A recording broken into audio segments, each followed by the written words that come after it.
Welcome to Espiritu Coffee Chats. I'm Valerie, co-founder of Surge Coffee Co., a specialty coffee business rooted in culture, community, and connection.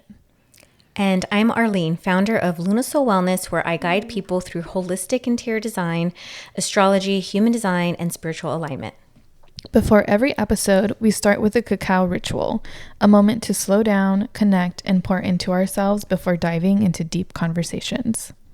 This podcast is our space to explore herbalism, spirituality, entrepreneurship, and the everyday magic of being Latinas navigating life on our own terms.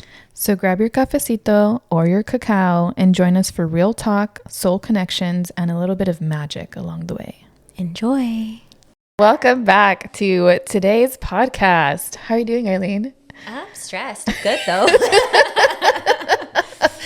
We are 2 weeks into the new administration, which probably explains some of our stress, along with general life. But yeah, so we have lots of things going on right now. Yes. Valerie's a fiance. Yes. She is a fiance. Gonna be a wifey. I'm so excited. Chris's sister sent us a lovely care package, and so I'm drinking my matcha from Holy Matcha in my beautiful white cup. It says girlfriend that's crossed out, and then it says fiance in like cute cursive. I love it. Did she make that herself? She sent it to us like on Amazon. It had like one for me, and then a black version for Chris. It says boyfriend, fiance, and then it came with aprons, and my apron, it says girlfriend crossed off, and then it says future wifey. Aww. And then his says boyfriend crossed off, future hubby. I was like, yeah. Cute. Yeah. And then one of my other friends sent me a bouquet of flowers. So I'm like, I'm feeling all the love. Cute. It's like, oh, it is February. It is. Perfect time to get engaged and be in your like fiance era honeymoon phase. Yes, I love it. He proposed on January 25th, which was during the planetary alignment. Oh, yeah. Perfect. Yeah, so it worked out. He wanted to propose a couple times apparently, but I'll have to tell you the backstory. Oh, okay. He needed the whole planets to line up, like a miracle to happen, and be like, all right, fine, I can do this now. Yeah, mostly his friends, maybe like one of mine, or his relatives were like, it's about time. And so now our joke is like, we were waiting for the planets to align. Yeah, all the stars. I love it.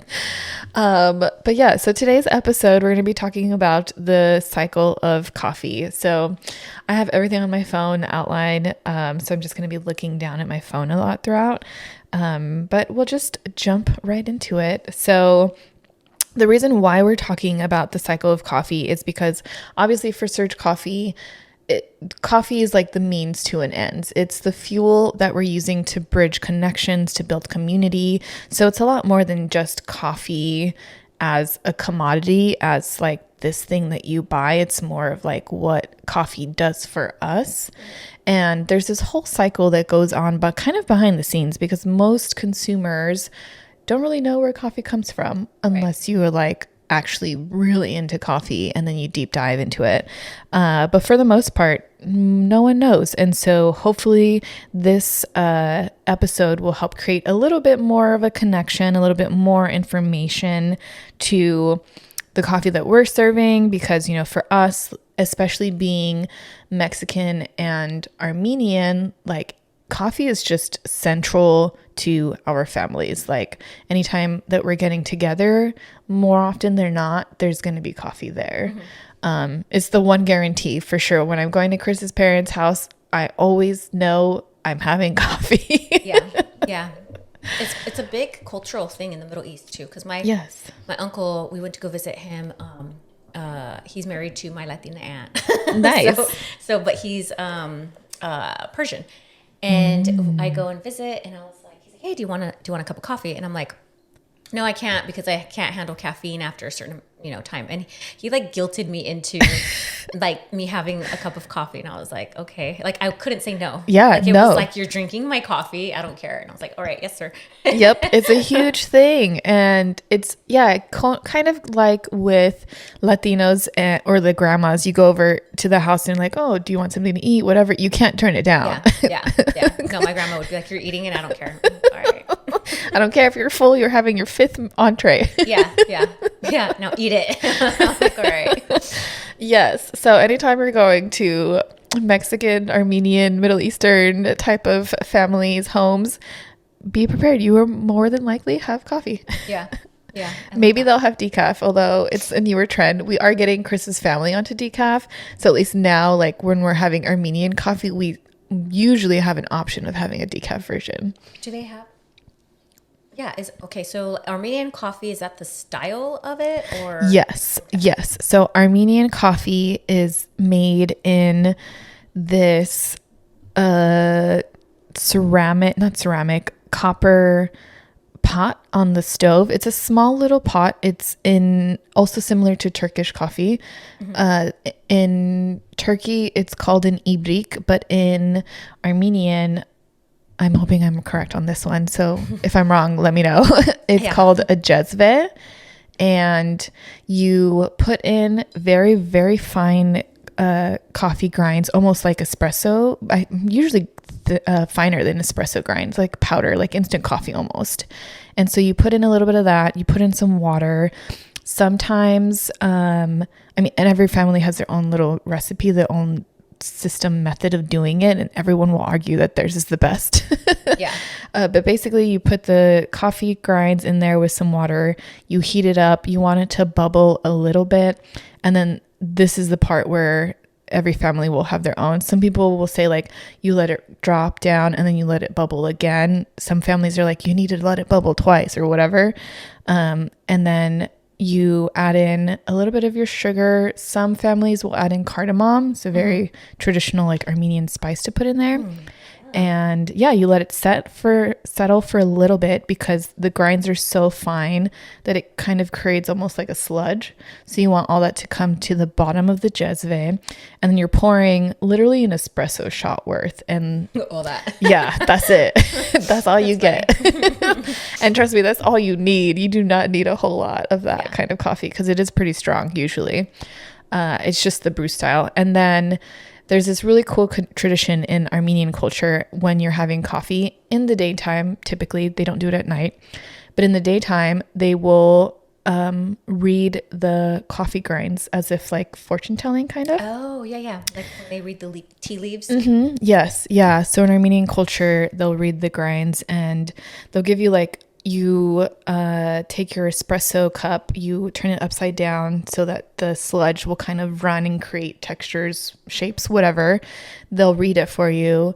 And then that's the first part of the reading. And then you take your thumb into the cup and you do like a little fingerprint, and you're supposed to like lick the coffee off of your finger because it's like your fortune or whatever.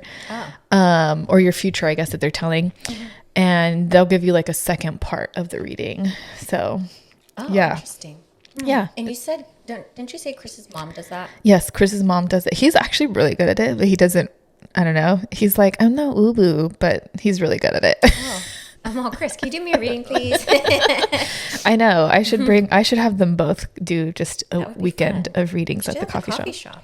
Yeah, I think that would be fun, especially because we're in El Cajon and there's a huge, there's a mix really, but there's a huge Chaldean community, a lot of Middle Eastern community Arabic, which is similar to Armenian. So, we should invite them and invite everyone because his mom's really good at reading cups. Ooh, I've never had that done.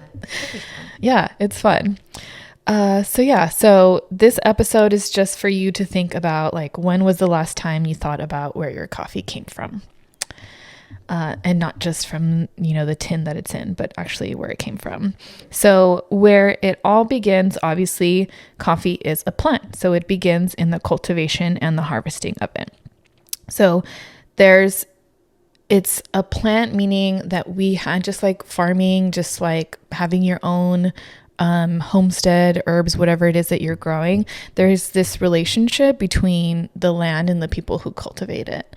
And especially right now, we're not seeing the value put into farmers there, and especially like the harvesters as well. These are kind of the people that we think of last, which is funny when you think about it, because they're the ones that start it all.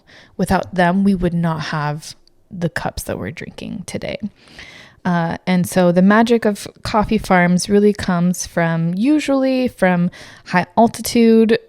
Sometimes it'll come from rich volcanic soil. So like Hawaii tends to be a really good producer because they have a lot of volcanic soil. I don't think I've seen coffee come from Hawaii. Oh yes, they're usually called Kona coffee. Oh, okay. That makes sense. Oh yeah, now I remember, I think it's when I went to Oahu or Maui, they had a coffee thing. Yeah, there's a couple of different farmers. The one that I know of from Hawaii is, I think they're called Mismalani, and that one is, I don't remember if it's Mexican owned, but it is Latino owned. And the daughter took over the farm after they had like deported her dad, who was the one in charge of the farm initially, and then she took it over. And the reason I'm sharing that story right now is because right now we're in the era of apparently mass deportations, which I think is stupid, but anyways. Yeah. So it's probably something we'll see in a lot of different lives and chapters and industries as we progress in our society. Unfortunately.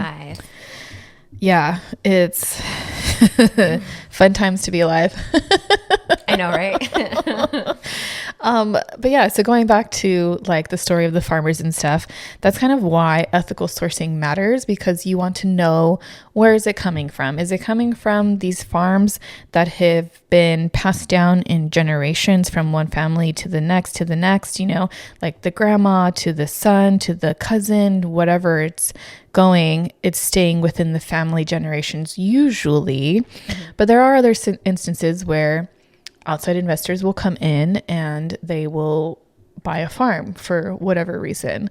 There are also instances where multiple farmers will get together and kind of create their own co-op.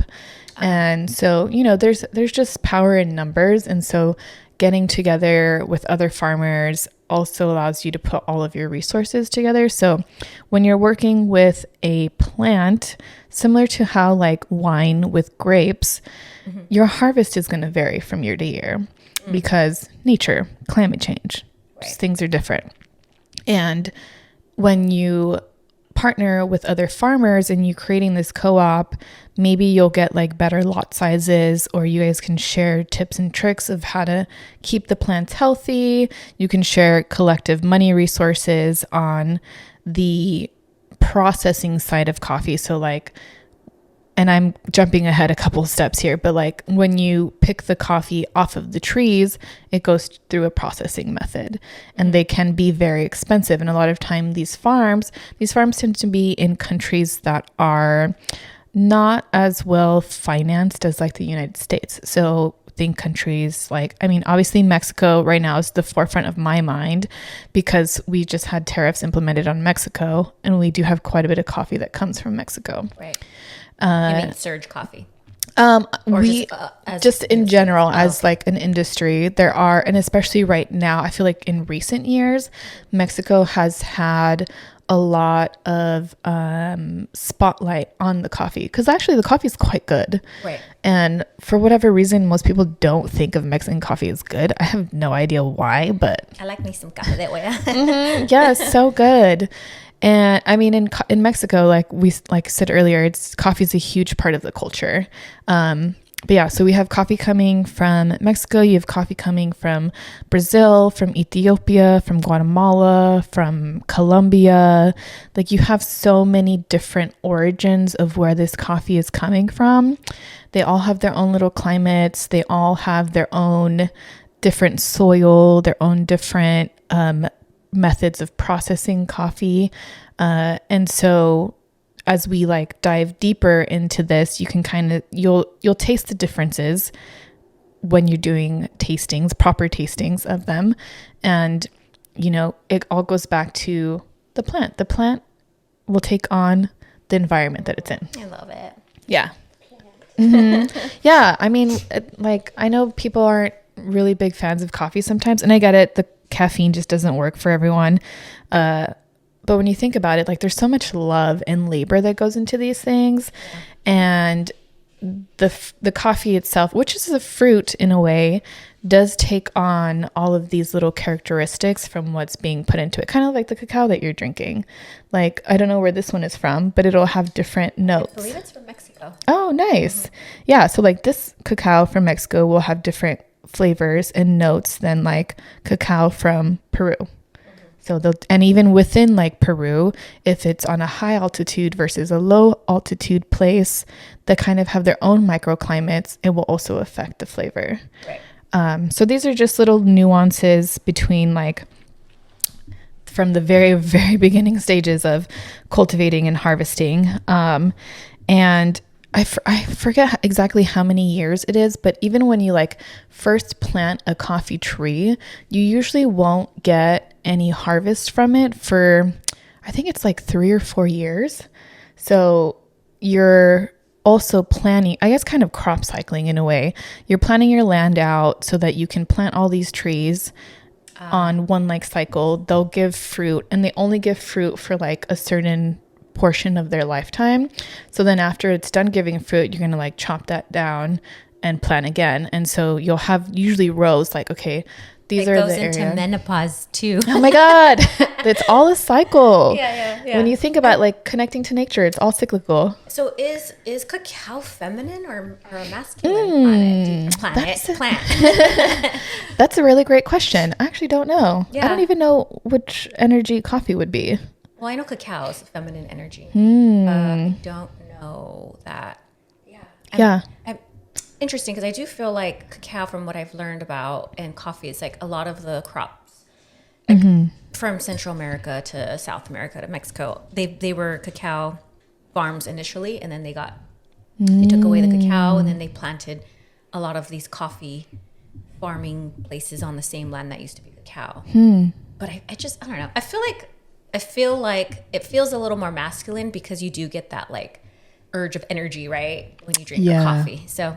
But yeah, if any of you know, let us know. Yeah, that would be a fun one to dive into. Yeah. Yeah, I would also think coffee would be more masculine. It just feels, I don't know why, it feels that way. Yeah. Yeah, great question. But yes, so for coffee, when you're thinking about where you're buying it, especially from specialty coffee places, it's a lot easier usually for you to tell, but where they're sourcing it from really matters.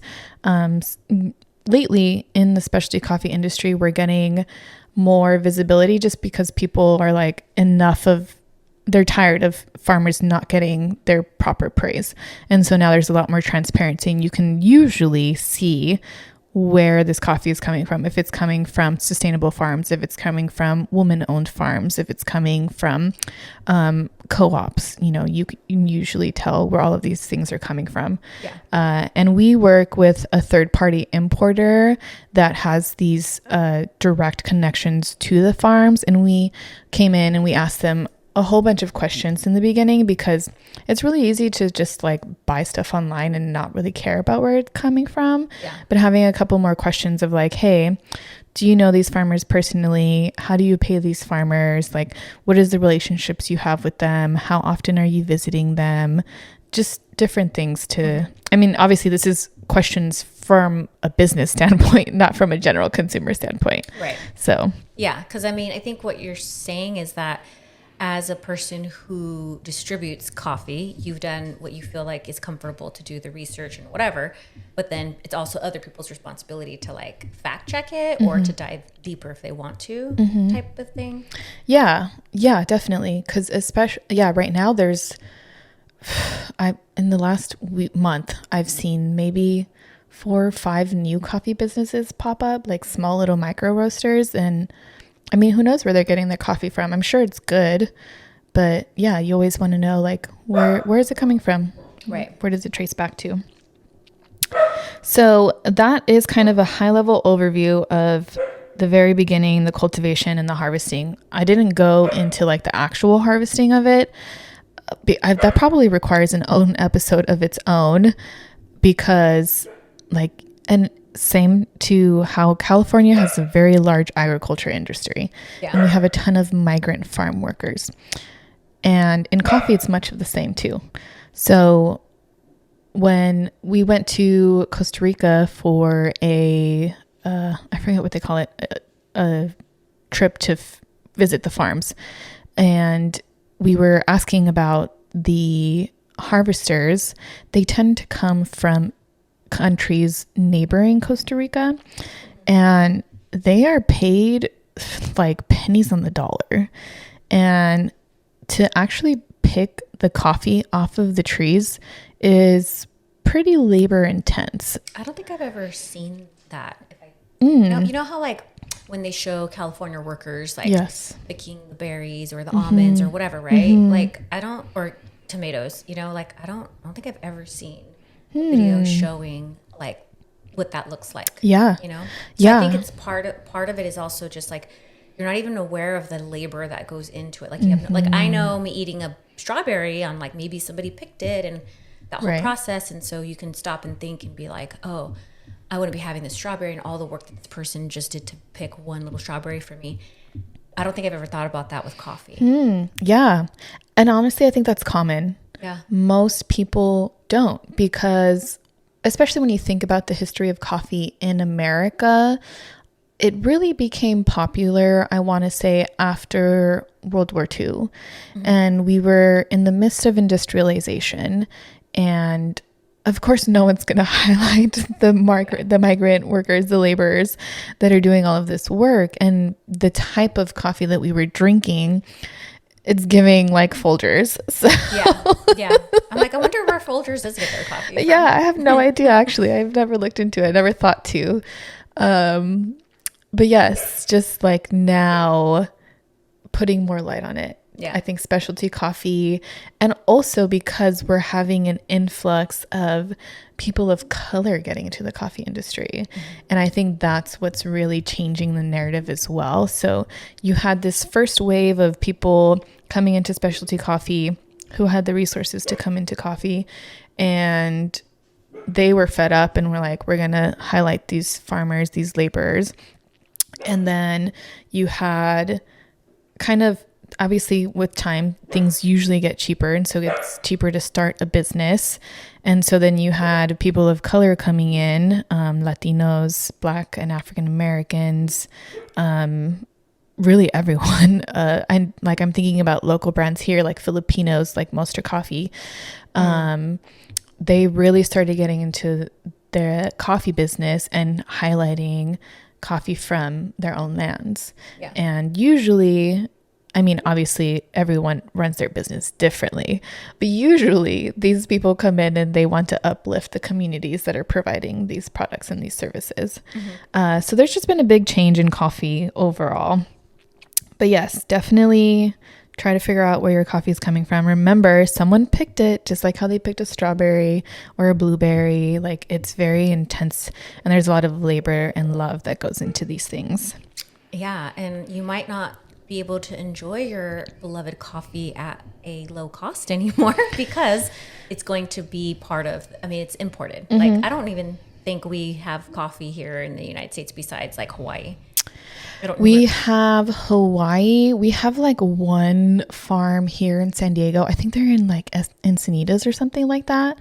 But our climate's not built for growing coffee like how in these other countries are. And usually things are more expensive here. So the labor's more expensive, the water's more expensive. There's just all kinds of things. And so even if we do have the ability to grow coffee here in the States, it's usually going to be more expensive. Yeah. And so that's why, that's not the primary reason of why we import coffee, because obviously coffee tastes different from every region, but the coffee outside of the US is generally cheaper than anything we'll find here, which I know Hawaiian Kona coffee is usually one of the more expensive coffees that you're going to get. Right. Yeah. Yeah.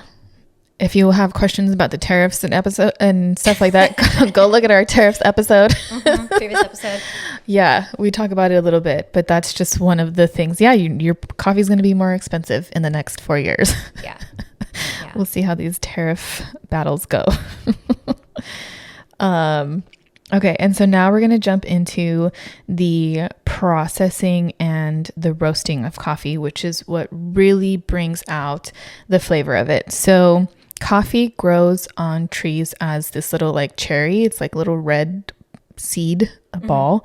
The red on the outside is this like skin, the mucilage that you peel open, and it reveals these usually 2 little seeds in the middle. And so those 2 seeds are in the middle are what actually ends up in your coffee cup. There are times, this is like going into the science of it, but usually the seeds in the middle will split into like 2 halves of a coffee bean. And so that when you normally see a coffee bean, you'll see kind of like a rounded portion and then like a flat top that has like a crack down the middle. Right. That's normal. They have what is also they're called pea berries, and essentially the seed in the middle don't separate. So it's just one like whole piece. And that in itself has a different flavor than like the coffee beans that are split. And roasting is a whole nother method of I don't like pea berries because they're very complicated. I was wondering that. Yeah, I don't think I have enough experience with pea berries to like really do a good job to do it justice. We have done it once before and it came out phenomenal, and I tried to repeat it and I was having such a hard time. But yes, so the moment that the coffee cherries become something more is when we introduce different processing methods. So when you're taking out the seeds from the cherries, you're taking out the actual coffee beans, it usually goes into this other process. Sometimes they will wash them, and that will help take off some of the extra mucilage, the extra skin that's on the outside.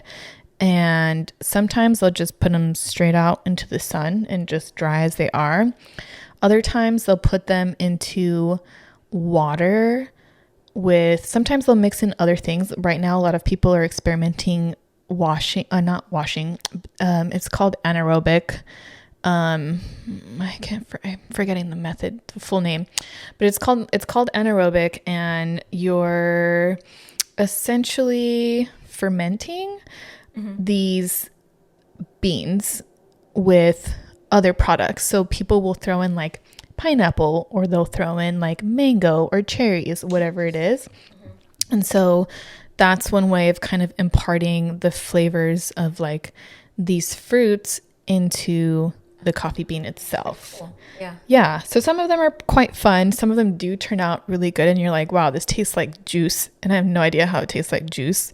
Sometimes they'll have more wine flavor, which is kind of crazy when you think about like having coffee that tastes like wine. But yeah, they're magicians. So there's a lot of different ways that you can process the coffee, and the way that you process it will also affect the flavor of your cup of coffee. So it goes, somebody picked it, they crack the little berry open, they get the little seeds out, and then you said there's like a sludge over it? Yes. Right? Like a white thingy? Yeah, like a sticky little... Like a cow bean type thing? Yes, Like a little moco around it? Yes, yes. So then from there, they soak it in some sort of way. And then they will soak it. Maybe they soak it. And then they'll dry it out. Okay. Yeah. No matter whether they're soaking it or they're fermenting it, or they skip that process entirely together, it will always go to some kind of drying stage. And usually the drying stage is like, sometimes they'll have above ground tables with mesh, and they'll put everything there for it to dry. Sometimes it just goes straight on the floor and it just dries in the sun. And then they'll like, comb, like brush things around to make sure it gets even drying and all of that good stuff. But yeah, if you're watching the video version of this podcast, if I feel like I have the time and the capacity, I'll throw in some pictures of like the coffee beans and like that whole, like what you're saying. So I have a visual, like. Yeah, I can send you some pictures. I think we might have some from the farms that we visited in Costa Rica too. But Google will have them for sure. But yes. Okay. So so that's the first part of processing coffee is when you're processing it on the farm. And then the second part of processing coffee is the actual roasting of it. And roasting it, I want to equate it to like baking. So you are introducing heat to the coffee to remove all of the water that is being held within the beans itself. So you're drying it out essentially. And a lot of specialty coffee roasters put emphasis into the roasting process of it so that like the bean, how it's processed, where it's grown will sometimes dictate their approach to the roasting. Because it's just kind of like with baking, it's very much a lot of like chemistry and physics, and also I think just a lot of intuition. Like you have to really dial into the bean. Right. Yeah, it's like cooking. Like the more you cook, the more you start using your own like intuition. Yes. Yeah. And so specialty coffee roasters will take on a different approach to highlight the bean itself. Whereas in the past, before we had specialty coffee and we just had coffee for the sake of having coffee during the industrialization, a lot of it was very, very dark. So we call it's a French roast is what most, I would say, Americans are used to. There are other countries also, like I know Italy in the past had coffee that was typically like a French roast, like a dark coffee. And I mean, that's just how it was made normally. But now with specialty coffee in the scene, we're taking different levels of roasting. So maybe it'll be like a light roast, a medium roast, a dark roast, kind of like what Starbucks had. Right. But specialty coffee roasters will typically take a more, I guess, standardized approach to it. Whereas like Starbucks, and of course it's all subjective, but even like Starbucks blonde roast is actually quite dark. That's what I was going to say. That one just came to the top because I feel like I always get a blonde roast. Yeah, I would always get a blonde roast at Starbucks thinking like, oh, okay, it's going to be like the least, how do you say it? Like least bitter? Least bitter, yeah. Least bitter and like not have as much effects on my stomach as their other ones. And then we visited a Starbucks coffee farm and we saw them roasting the blondes and we asked them, because we're coffee roasters, asked them to what degree they roast it to, and we're like, oh damn, that's actually quite dark. That's not technically a blonde, but I mean you can call things and market it however you want. So right. Yeah. But like our Guatemalan coffee is our light roast, and that's probably what I would say what a proper blonde would be. But yeah, every roaster will have different definitions for what is their dark roast versus medium versus light. There are some actual terms when you get into the coffee industry, like city plus, full city plus. If you're a super coffee nerd, ask your roaster. They'll most likely tell you which level of roasting it is. For the general consumer, honestly, just ask based on the flavors, because yes, there are some nuances with the amount of caffeine that you're getting from like a light to a dark roast. But if you're taking the time to measure out your coffee through weight instead of like 1 teaspoon, then it won't really matter. And I feel like most coffee nerds will take the time to like have a scale and weigh it or whatever, or some coffee grinders now do it by weight. So they're taking out that step for you. But if you're just like using a teaspoon, just a standard teaspoon from your cupboard to to measure out your coffee, then maybe be careful with the light roast because it will have more caffeine than a darker roast. And that's because a darker roast usually removes more of the water, of the hydration within the bean. So then the weight becomes lighter. So when, so like I mean, I don't know exactly like how to explain the physics of it, but it's just like the light roast will be more, I guess, like dense is the way to put it in terms of caffeine. So that's that myth. Like light coffees don't actually have more caffeine. It's just that when you're measuring it, that's kind of where these nuances come from. Yeah. So. I never noticed that. Yeah. Yeah, some fun little things behind I can coffee. see my husband Sergio as he becomes an old retired man sitting there and like weighing his coffee, like letting it all like, because he actually loves his little cup of espresso and he has a little ritual or whatever. And I think if he had more time, he would nerd out on it. Yeah, for sure. And I like that you said like he has a ritual about it, because that's really what our coffee is about. Like, it's not just coffee for the sakes of having coffee. I love coffee and that's great. And there's definitely times where I'm just like push a button and go. Yeah. But more often than not, that is my time to pour into myself and just to like take that little break. I'm going to take 5-10 minutes, whatever it is, for making a latte, and I'm going to enjoy it. Right. So yeah, into the meditation kind of aspect of it. Okay. I don't know how long we've been going for, so I'm going to try to go fast through these because I have a couple more topics. Okay. So little plug while she's looking. Yes. Go to the link below and subscribe to her coffee. Yes, please join the Surge Coffee Club.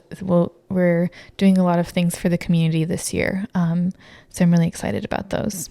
And we just finished a financial literacy workshop last weekend. So please join Surge Coffee Club and follow us on Instagram. Okay, so the last thing. Oh, this was a good transition. The ritual of coffee. Oh, there we go. Look at us.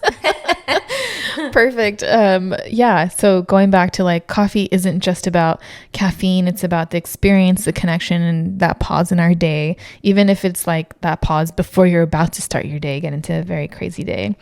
And there's different ways that coffee can be brewed. So like the Armenian style, similar to the Turkish style, versus like a café de olla that you're going to have in Mexico, or even just like a plain latte. Like they're all brewed differently. Right. Or at home, maybe you'll have a French press or a pour over or a drip coffee, because I know we all love our drip coffee machines. Or the Nescafe. Oh yeah, the Nescafe. I mean, I have my own qualms with instant coffee, but I will say it's gotten a lot better over the years, and I'm starting to see specialty coffee roasters enter that category. So I'm really curious to see what it's going to turn into. But yeah, so, for us at Surge Coffee, we are about building community, building connection, and using coffee as a means to fuel all of that. So it's not so much about the coffee, although we do very heavily prioritize that, because obviously that is our main product. We want it to be good. We want you guys to enjoy it. We want to make sure we're doing our job at roasting it well. But more than anything, we want to connect with other people. So that's definitely one thing that we're really, really pushing into this year for 2025. And as people at home are drinking their coffee either at home or at other coffee shops, some things to think about is, how do you drink your coffee? Are you the kind of person who loves a slow, intentional brew, or do you grab and go? And are you happy with your coffee? So some things to ponder on. And then I'm just going to jump to the end so that this episode isn't too long, because I know some people are like either on their commute or working or whatever it is. So the last thing that I want to touch on is the power of coffee in community, because we just talked about, going from farm to your cup, and there's very many different ways for community to be involved in there. So coffee really is a global connector, no matter which way you put it. Right. Like we said, yeah, like coffee is just not grown here in the US, not like it is in other countries. And really, we're getting these products that are coming from other people in their country, and they're pouring so much love into taking care of this plant at the end of the day. And so, you know, giving coffee its own moment, its own time to shine, and really thinking about like all of the work that has gone into it, and how many people all over the world are putting this labor of love into this bean that many of us just kind of drink and don't really think about. Yeah. And when you think about like how connected we actually are, like something so simple as the coffee connects you to people across the side of the world. Mm-hmm. So it's just something to think about, and, you know, remember that coffee ultimately in the end of it is really here to bring people together, to act as a connector, to offer people's cultures. Like we said, Armenian style coffee is different than like a latte, and really value people's cultures and the community that are powering these things that we get to enjoy every day. And then not forgetting, obviously, you know, the farmers, the roasters, the baristas, the coffee shop owners, everybody who plays a role in shaping the experience that you're having, you know, whether it's like an espresso pod or a latte from your coffee shop down the street, or you're having it at home with your family. All of it kind of plays a part. Everyone plays a part in it, from farm to cup at the very end. So when we first started Surge Coffee, you know, it wasn't just about selling coffee. It's also about building community and remembering that every coffee that we serve is an invitation to slow down, to connect, and to be part of something bigger. So one thing that we love to do and that we encourage people to do is think of, who have you shared a great coffee moment with? That's a nice question. Yeah. I mean, me and my husband like a good cup of coffee together. And clearly when we have coffee, that's great. When you make me cups of coffee. And it is one of my love languages. Like, nice. Like it's my kids' love language too. Like we have an actual tradition that every time there's a holiday, the first day that they get out of school, or like the first holiday, whether it's Christmas break, spring break, whatever break, we go to our little local coffee shop down the street, just right around the corner. And yeah, and that's like our thing. The kids are like, they don't even ask, like they just know, like, this is what we're doing, and then they get all happy, and then we go, and yeah, my kids really do enjoy that coffee atmosphere, that coffee experience, and it really does like bond us. My son, we go out for coffee dates. He doesn't live with us anymore, but yeah, it really is a bonding, full-on bonding. And for some people like me, it's my love language. One of my love. Well, to me, it's like food, right? Yes. But it's also spending time. Like, you know, we sit down and we have it does spark that conversation. Yeah. You know, like we even wait sometimes until like our coffee comes, and then all of a sudden we all just start talking. Like there's something about that little cup that's like, yes. And I think that is that energetics of that cup, where it's like, it is like yeah, I do feel like it's an energetic, high intense energy that just naturally gets people to start communicating with whoever you're with, you know, and having cups of coffee. Yes. I love that. That's great. And I love that you have your space. Hopefully you get more spaces. Yes. We do plan to have more locations. In the meantime, you can find us in downtown El Cajon on Main Street, inside of an art gallery. It's called Surge Coffee at the Gallery. But if you can't visit us, then I highly encourage you visiting your local coffee shops, local coffee roasters, especially right now in this time with the tariffs and inflation. Things are just getting harder for smaller businesses. And so if you can support a small business, a local small business in your community, do it. Another thing to think about, because we are on the like almost of the DEI stuff going on, and you know, where you would normally go to like Target or I don't know, whatever other stores that decided to get rid of their DEI programs. then you're going to want to start sourcing from like, okay, now let me reroute this. Cause that's what I've been doing. I'm like, okay, well, let me not go to Target anymore. And how can I figure out, the things that I usually would get from them. And it's actually made me go back to like, okay, let me go back to some small business, like, nice. Neighbor, backyard type community that I know has whatever A, B, C, and D, like eggs, because we know eggs is an issue right now, but even like coffee, right? Like, it's like, okay, put your money where your values are. Yes. And so even, supporting shops like Val's is something like to even consider and think, because, then now that company can do more with the money they have in their pocket and support initiatives and things like that are just going to go away at this point. So start thinking bigger with your dollars and your purchases, and really start thinking in that community aspect of small business.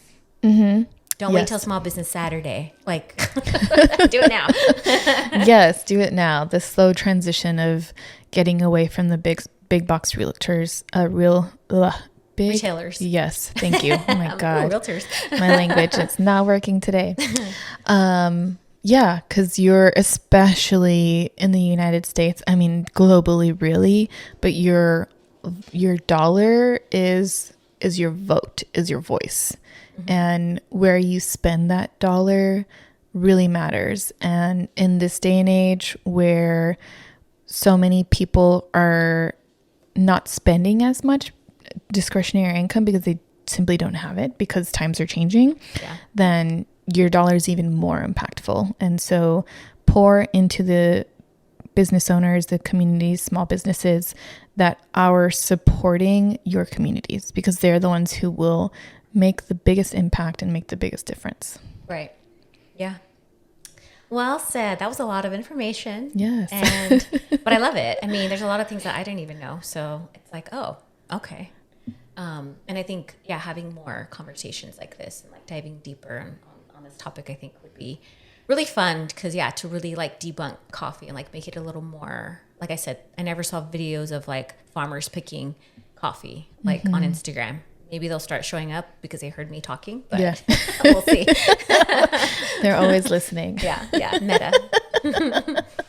Yeah. Awesome. If there's any questions that people have, that you have in terms of specific things about coffee, about the farmers, about the coffee cycle in general, the processing cycle, whatever, let us know. Drop us an email, a comment on our Instagram, however you want to get in touch with us.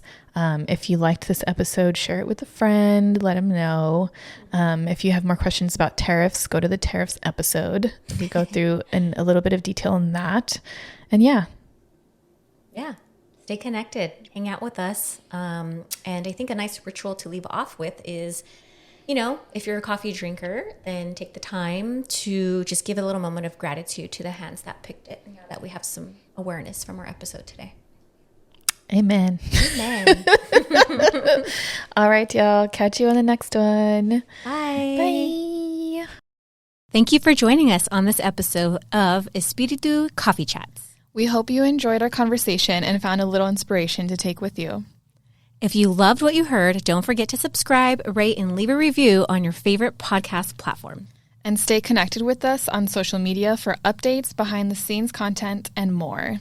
Until next time, keep the spirit alive and the coffee brewing. Cheers! Ow, ow, ow.